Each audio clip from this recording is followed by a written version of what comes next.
Hi, everyone, and welcome to the Transgender Show. I'm your host, Emily. I am very excited to welcome to the show my guest, Madi Black. Madi is a 47-year-old trans non-binary woman and proud of it.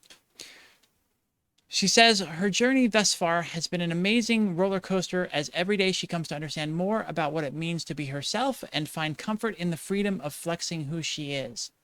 She's a total nerd, software engineer, comic writer, game maker, fitness junkie, and a parent. Starting off with my favorite question. How did you choose your name? How did I choose my name?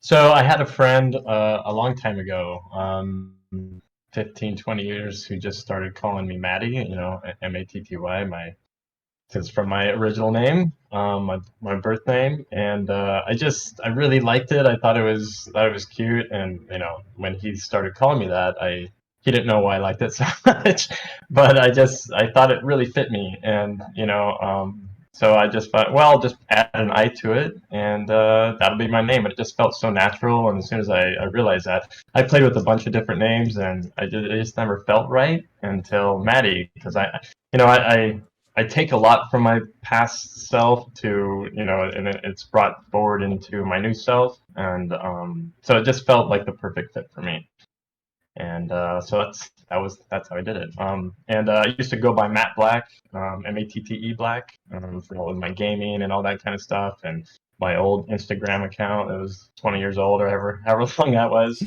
and so Matty Black seemed to be a perfect transition to that. So. Great, I love it. I love when you can pay homage to your I can't former hear you self if you're talking. and your video's frozen for me. How, like, what, what is Oh no, did changed? I lose you? You still can't hear me? How can I refresh the, yeah, and it's dropping Hey, at you're two back. frames. Hmm. All right. Okay. Can you hear me now? You can't hear me? There you were. Okay. It's just a nightmare tonight. I don't know what the hell's going on. Mm. It's gonna make me start swearing soon. This thing's dropping. 61% of the frames are being dropped right now. I did Wow. a test, a speed test, and our internet is through the roof. It's 500 up and down, so there's no reason that this should be happening. Um, hmm. All right. Well, y'all, it looks like out there in the audience land, you're not getting any of this. I am probably just going to stop the stream and we'll just record this one, and just find a way to get through it. I wonder if I stop streaming, if we'll quit having video and audio issues in Discord. So let's go ahead and do that. And apologize to the audience profusely. Okay. All right, you can hear me now? Yeah. Okay, good.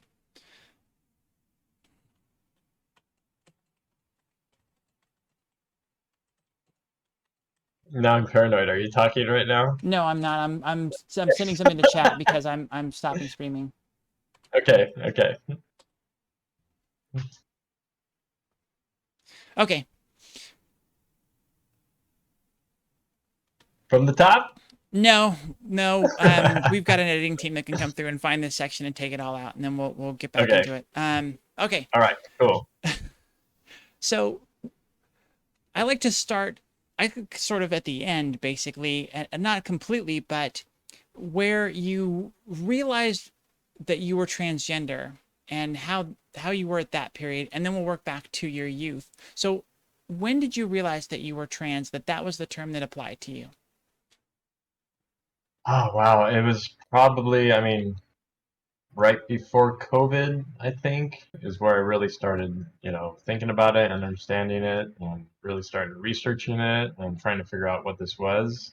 And so it was, when was 2019, 2018. Whenever FaceApp came out, I downloaded that, looked at myself as a female, and I'm like, that's me. And like I was looking at myself finally, and I'm like, oh my God, like this, I can't deny this anymore. I've pushed it down far enough. and then just trying to understand what that meant. Was I Mm-hmm. a cross dresser? Was I this? That whole thing we all go through. Like, what does this mean to me? And so yeah, I realized it around then. Started figuring it out, which took another 2 years to actually come to terms with it. That Mm. this was something that I really had to do, Yeah. and so yeah, probably 2 years ago.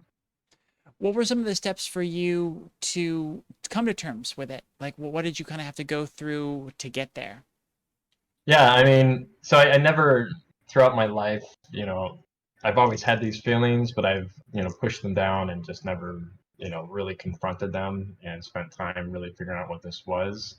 Um, so I started doing just little things, shaving certain parts of my body, my legs, and just kind of seeing what little bits and pieces will spawn euphoria for me. And as soon as I hit that first one, honestly, it was shaving my legs and that intense feeling of euphoria. And like, this is not, this is not like, this is huge, right? Like, I've Mm-hmm. never felt that sense of excitement and just like, oh my God, this is me doing something like that. I never really did any dressing or anything like that.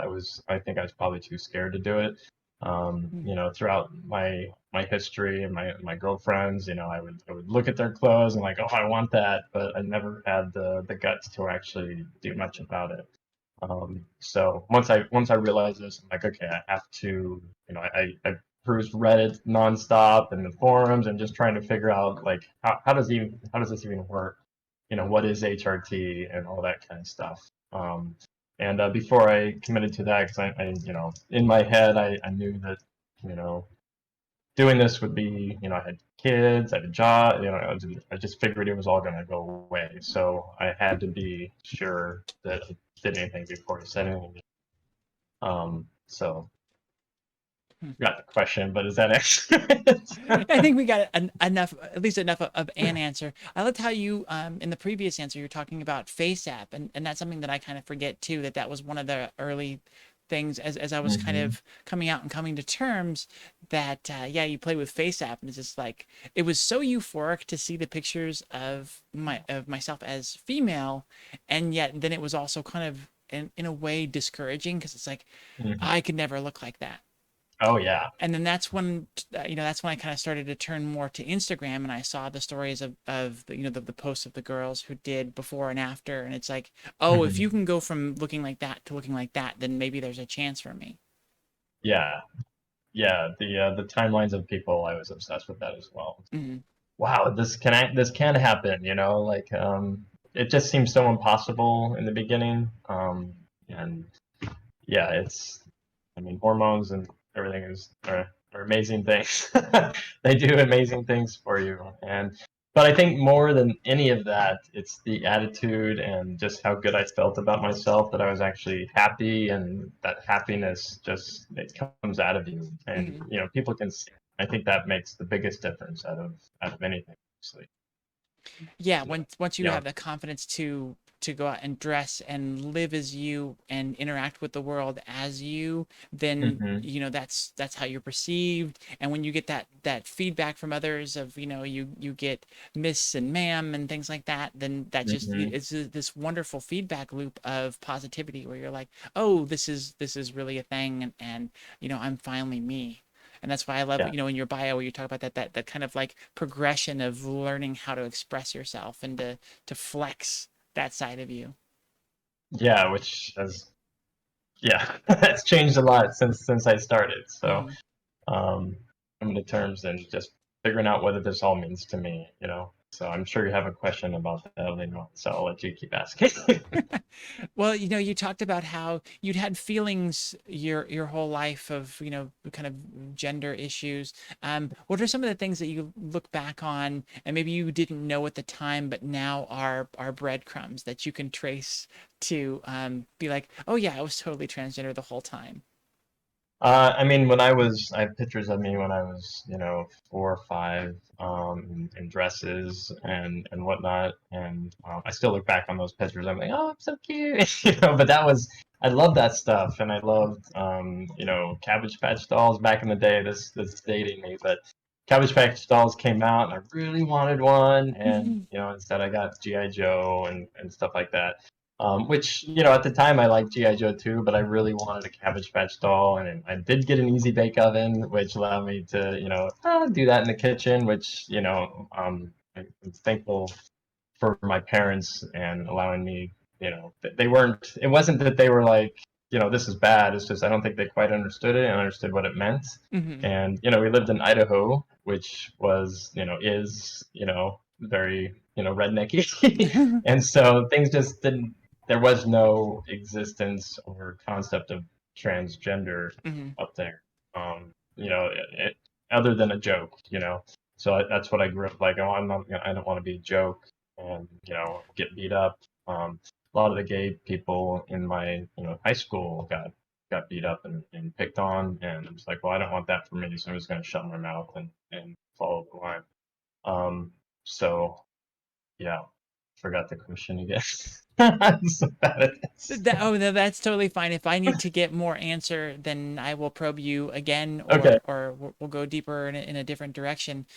I think that's excuse me, an important point that you brought up. And now, of course, it's as I'm formulating the sentence, it's disappearing from my brain. Um, you talked about how there were some things that your parents did allow you to have or whatever, like the easy bake oven. I'm curious, when you came out, then did your parents bring some stuff like that up and wonder if they had done something to kind of make you think you were trans or whatever by like allowing you to do that sort of thing? Yeah, I mean, we talked about that. My dad has Alzheimer's, so he actually doesn't know any of this. We decided just, he's not going to remember. He lives in Idaho, and I live in California. He's in a home, so my dad doesn't know any of this, but the rest of my family, my sister, the rest of my extended family. But my mom said, "Oh my gosh, is this my fault?" or something along those lines. I'm like, "No, mom, you didn't do anything. This is just me." And if you look back on everything, you'll see that. And she's like, "Wow, I guess you're right." Even the silly things like they were positive that I was a girl coming out of the womb, and then I came out and I was a boy, and the doctor was like, "Oh my gosh," obviously they didn't do the sonogram or whatever to tell you that, but they were all convinced that I was a girl. Hmm. Came out, they're like, oh my gosh. So I'm like, there's might be something to that, mom. But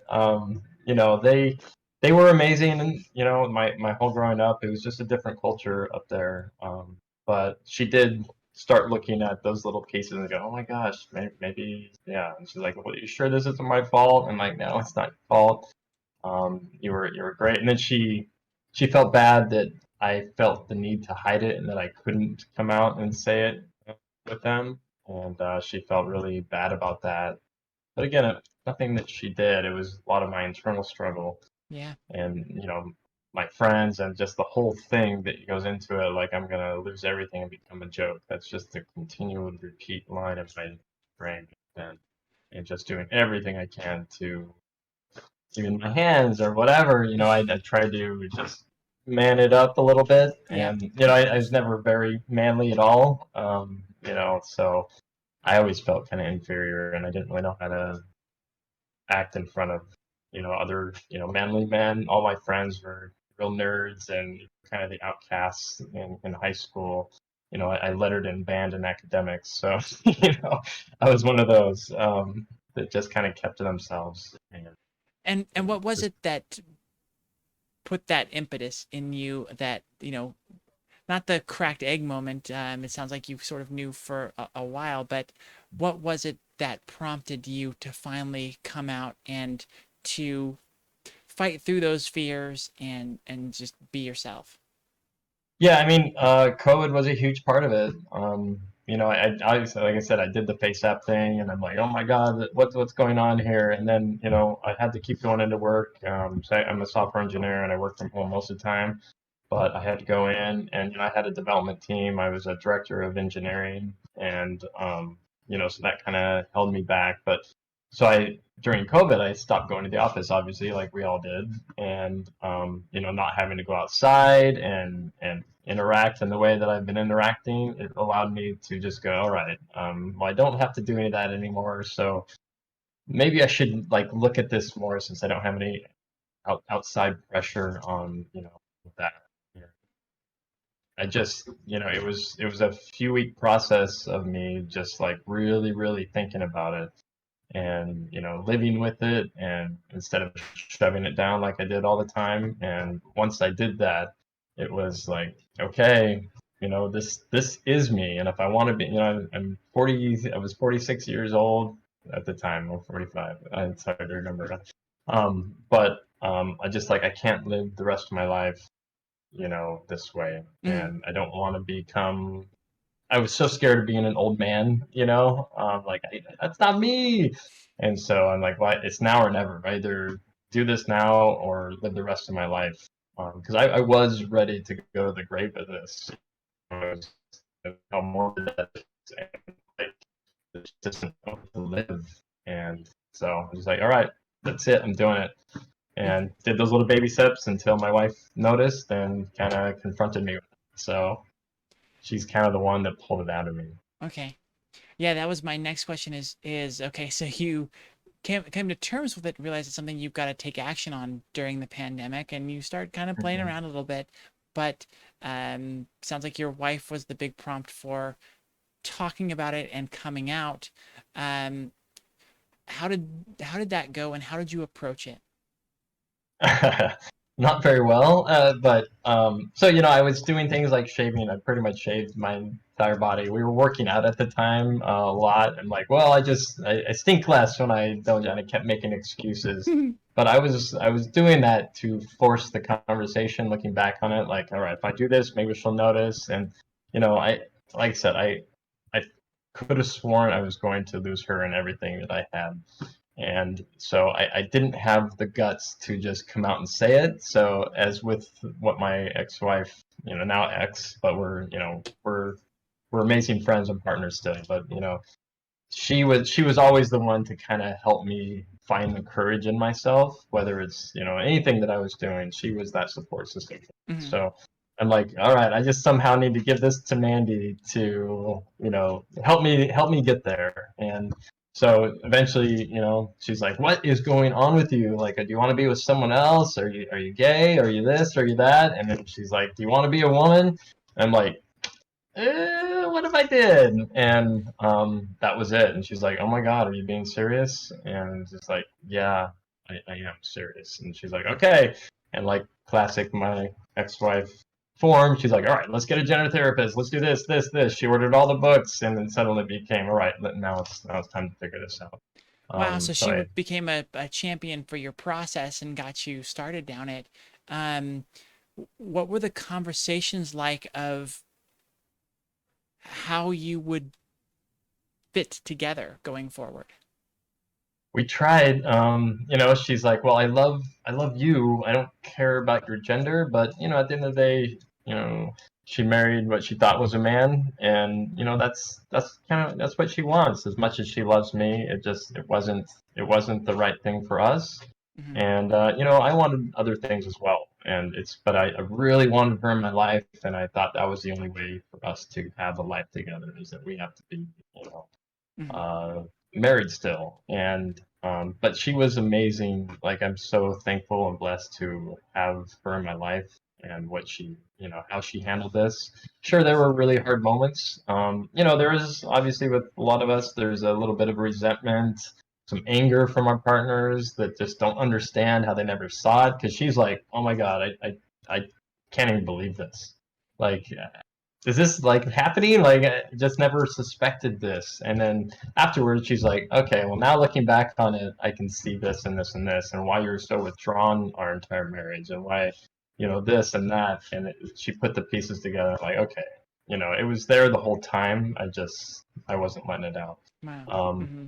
so And I was forming a theory recently about that, and you know how just generally I've heard a lot of women will reject a trans spouse and say, I married a man and I'm straight and all of that and I can't be identified as a lesbian and yada yada yada. And I've Hmm. been, like I said, I've been formulating this theory of I don't know that their perception of themselves is necessarily accurate, because like you said, tracing back your story, there were signs the whole time. Looking back, it's obvious. So it's like, Hmm. if your spouse is attracted to that type of a person with those things showing, it's like, I wonder if maybe they need to do some kind of self Yeah. evaluation as well.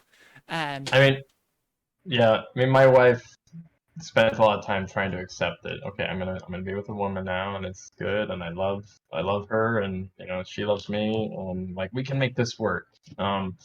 I think one of the biggest problems, I wanted other stuff, and I wanted different things in my life that she couldn't give me, and mhm, but I still wanted her in my life, and I'm like, well, how does that work? And so mhm, we figured it all out, though, and she's probably my best friend. I talk to her every day, and we have two kids, and so we have joint custody and co-parenting. And honestly, our relationship now is better than it ever was, and probably ever would have been in a relationship. mhm. So it's honestly really beautiful. That's great. I wonder if in having that girlfriend and that champion that is just there for you when you can, I'm assuming you can ask her all kinds of questions about womanhood and things like that, that Hmm. you wouldn't have been able to as a spouse. And it almost seems like that is a, a more crucial thing for your transition right now, is to Yeah, have that ally and that person that's your champion, rather than, trying to maintain a relationship. 100%. She was amazing when it came out. She like, all right, let's help you with your makeup. How many times I spent crumpled on the floor crying over doing makeup. I was like, I'm never gonna get this. And she's like, all right, let's do it again. Like she took me out shopping, helped me figure out my style, and the whole thing. She was with me 100%. And the book she got, trying to understand it, and she was just a real champion for me. And probably I always tell her like, I don't think I could have done this without you. And she's like, oh, this was all you. I'm like, you kind of gave me that confidence to really embrace it.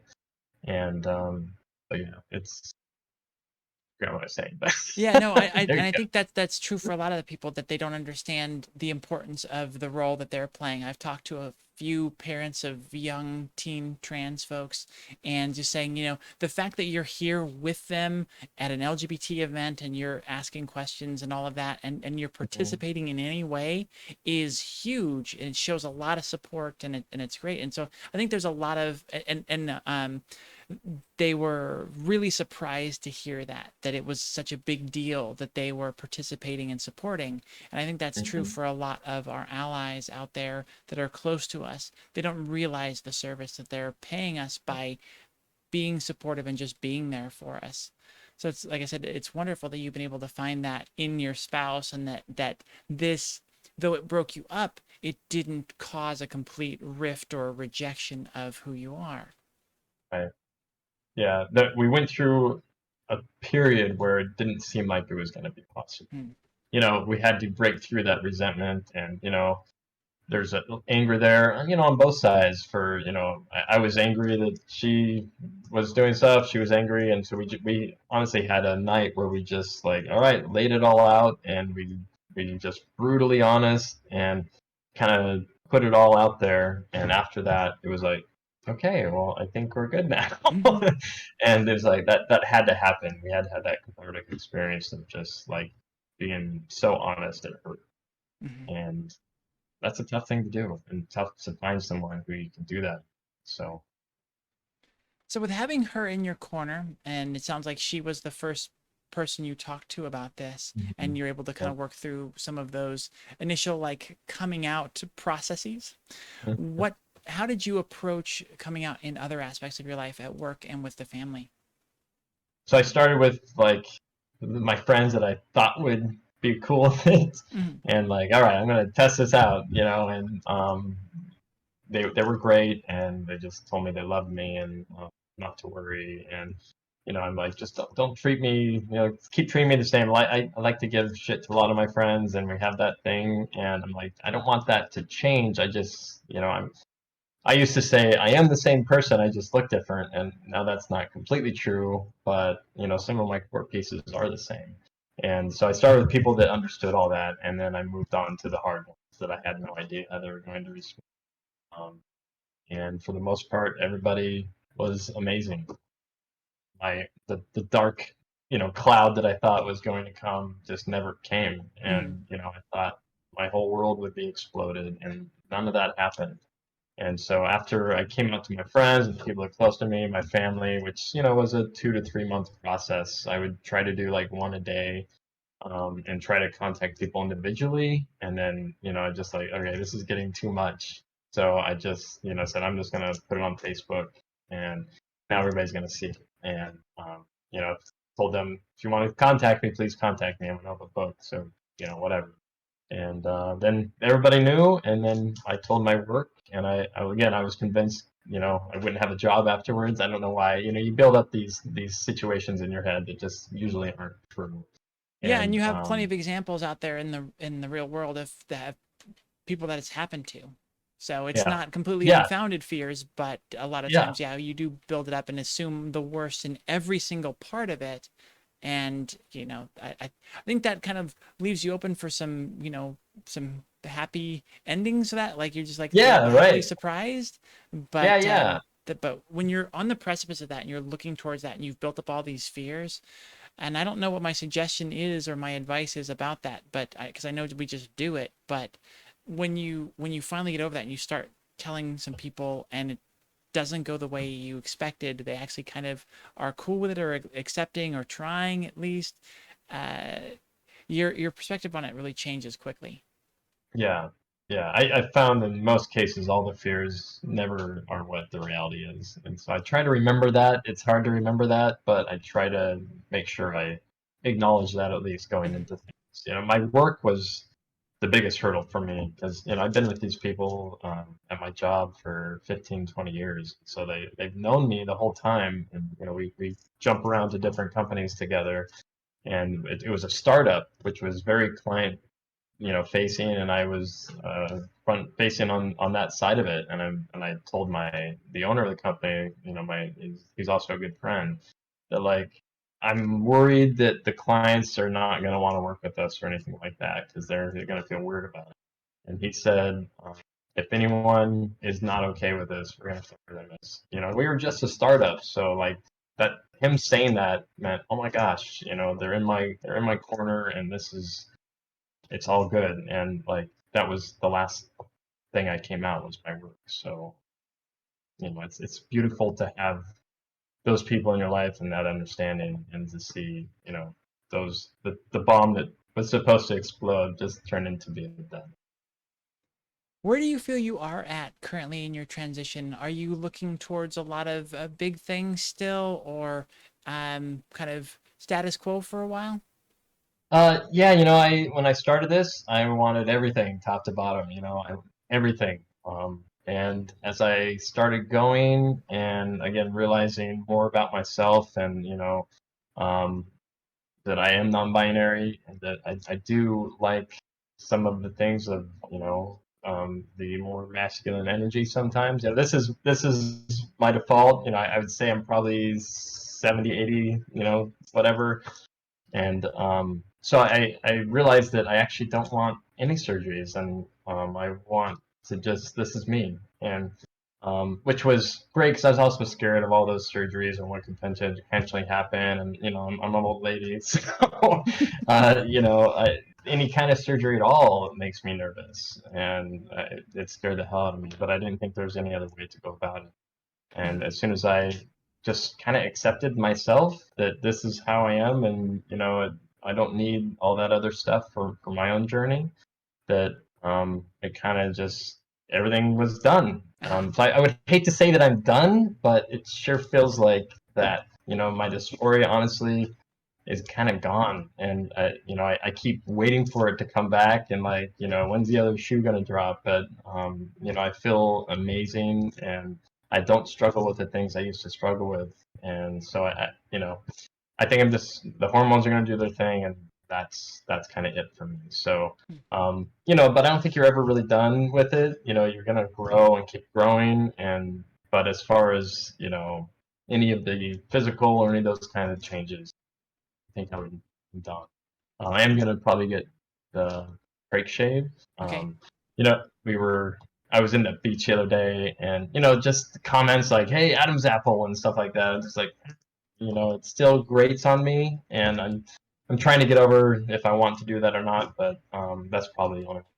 So you heard So, people actually say that out loud about oh you? yeah, oh yeah, yeah.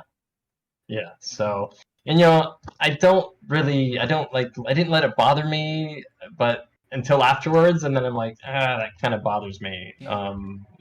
Because I honestly, I go out, in dude mode, and sometimes I just like to do that, and it's fun for me. I don't know why. It's for lack of a better word, I feel like I'm cross dressing the other way, Yeah. but I enjoy that, and but going out when I'm connecting with this energy, and this is I really want none of that stuff, and to hear that, it kind of just like Yeah. it tripped me.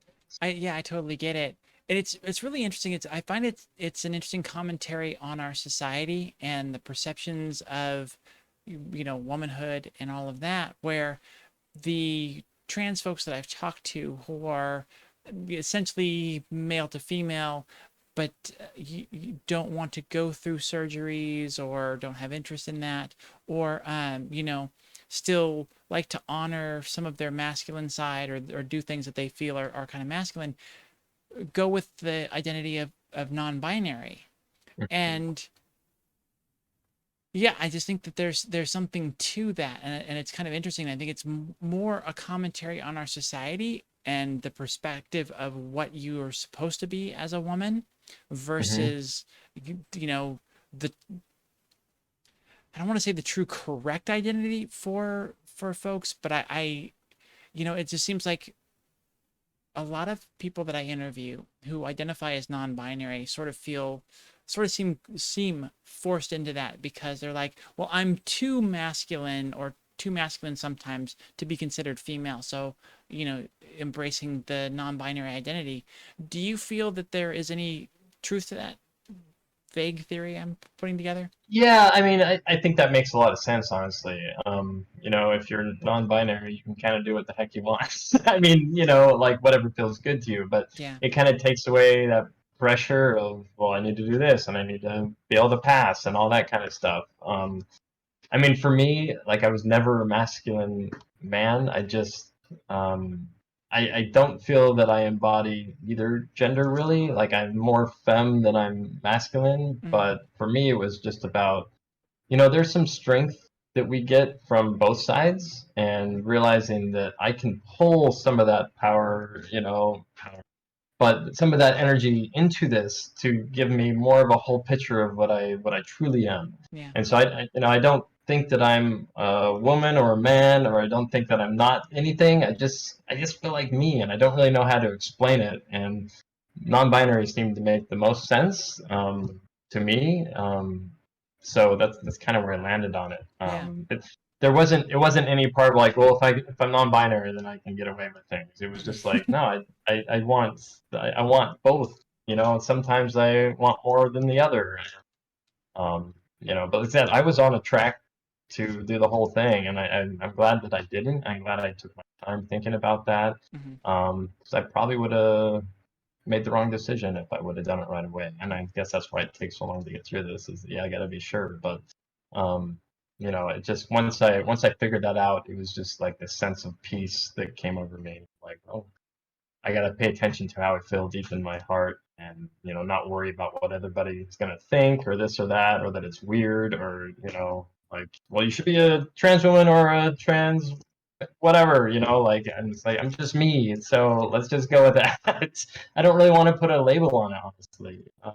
It's just me, Maddie. So Well, that's very important, right? When we talk about you to start transition, you sort of look at the before and afters and Instagram and Hmm. all of that, and you're like, oh, this is possible. But then the trap is to fall into that's the expectation, and that's what Yeah. I should do, instead of No, just I'm so right. finding that place, that balance that's truly you. Yeah. And I apologize. I want it to come across to either you or the audience that I, for some reason, am rejecting the non-binary identity or am making any commentary against that. I'm just saying that it with someone who started out male, has a female presentation, does the makeup, does the whole thing, a female name and all of that. It's like, are you feeling forced and pressured into the non-binary identity because you feel like you're not meeting certain expectations? And I like to hear that there could be some of that in there, but it's more like what I am is how I identify. Right? Yeah. It's just like this is me. There isn't really a true label for it. Non-binary is the closest, and that fits. Yeah, and I'm really into fitness and getting muscles and stuff. And so I like some of that power of bringing a little masculinity into it. And that doesn't make you a woman or man or whatever, but it started to get me more in touch with that, my previous self in a way. When I started working out, I was just feeling a little bit more, ooh, and I'm like, hey, I kind of like that. That feels kind of good.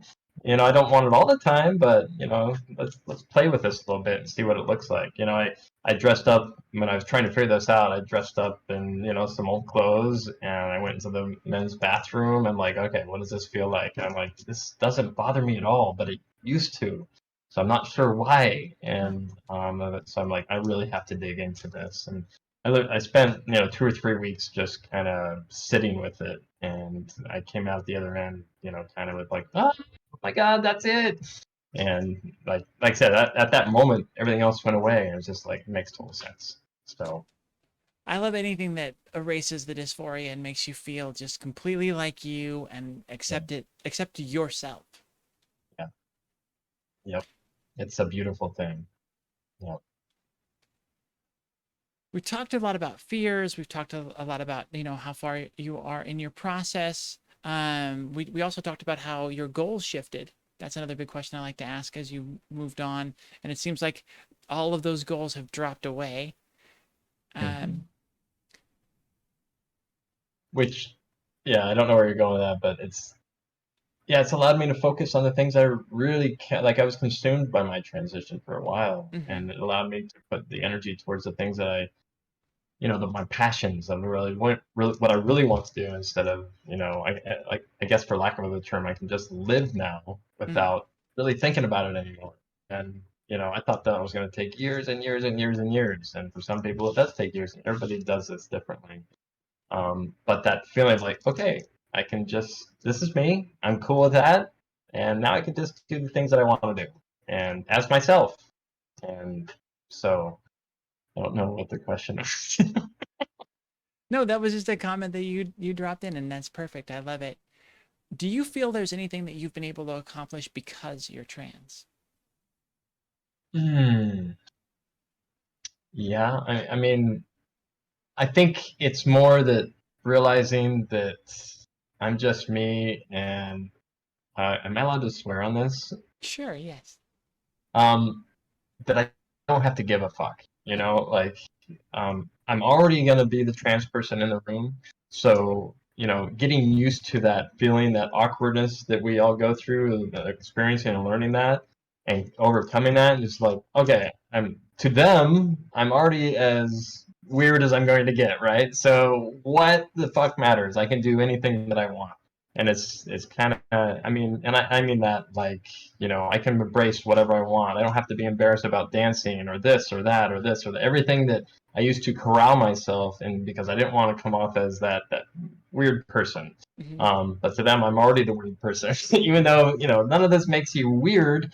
And that was a big thing I had to learn too. That I'm not weird. I'm normal. And this isn't something that makes you crazy. It's something that's real and happens. And getting over that whole thing was a big part of it. But so I think me coming to terms with me trans just opened up the ability for me to say, I can do whatever I want in life, and it's I have the courage and the confidence now I never had any confidence before. I was always the person in the corner and party sitting there, in Hmm. the dark. Please don't talk to me. And now I'm like, hey, let me talk to you. What's going on? And I just like everything is opened up. Yeah. And I relate that directly to me coming out, but it has really nothing to do with the fact that I'm trans, other than the fact that I can just say whatever. It doesn't matter. And a lot of people, like my ex-wife Mandy, she already had that ability. She would dance and do whatever she wanted to. And I'm like, God, I want that confidence. And I got it because I finally accepted who I was. Hmm. And I think that's a lot of how people get held back, is just, feeling unsure about themselves, and that, the society pressures, you have to do this or that or this. And now I'm just like, whatever, like, this is my life, and I'm going to do what I want. So, I love that there's a lot to be said for the fact that you're wearing your weird out, on the outside, so that they can yes, see the worst case. You don't have to be afraid of what they'll discover about you or what right. secrets they'll learn and what they'll think of it. It's just like they're going to think what they're going to, because here it is right from the start. And then that allows you to just move beyond it and just be at that point. Yep. Just be. And Instagram was a huge part of that for me. When I first started my transition, I'm like, I'm gonna just do a transition documentary of like every day. And I started writing more and more open, and just being really vulnerable. And I'm like, all right, I'm just gonna spit this out into the world. And if someone gets something from it, great. Because I would never do this ever in my life. Let people on the inside. And now I'm like, here you go. Here's me. And this is so personal. And I probably shouldn't be saying this, but, here's my life. And I found it gave me it kept continuing to, like, okay, you get that out, and your confidence just grows. Hmm. Yeah, that's what my Instagram account became for me, was my ability to just spew out any kind of stuff, and someone's gonna see it, and just that thought that someone's going to see some of my most private and vulnerable thoughts really freed me from them, and it really reinforced that. So I guess that's another example of that same thing where, with it all out there, nothing more to hide, you right, feel freed and able to be yourself completely. yeah, it's huge. So as Yeah. we wrap up this section, what what pieces of advice do you feel you have to share to younger closeted trans folks out there? I think it's hard, but taking your time with it is a huge part. We all race, and once we realize this, it's like a race to get to the end, and I did the same thing. But realizing that, for one, there's a great community out there that's going to support you, and you don't need to do X, Y, or Z to, fit into some mold. That's what we spent our entire lives doing, is trying to fit into a mold. Mhm. Break the mold and do it your way. Doesn't matter what anyone else says. Whatever feels good to you is what you need to do. If people are saying you need this surgery, that surgery, if you don't feel like it, then don't do it. It doesn't make you not trans. You don't want to take hormones, great, don't do it. It doesn't, it's just, you really have to pay attention what's right for you, and spend time and sit in that until you confident that this is it, and try everything out. You're not going to know until you just sit and try it. The baby steps, and just really connecting with that, and not be afraid. If it's for you or not, just find out. So Well, Maddie Black, thank you so much for coming on and sharing your story and sharing all of the wisdom and advice that you've gained over your year and a half out and taking hormones. thank you. I appreciate it. This was a lot of fun.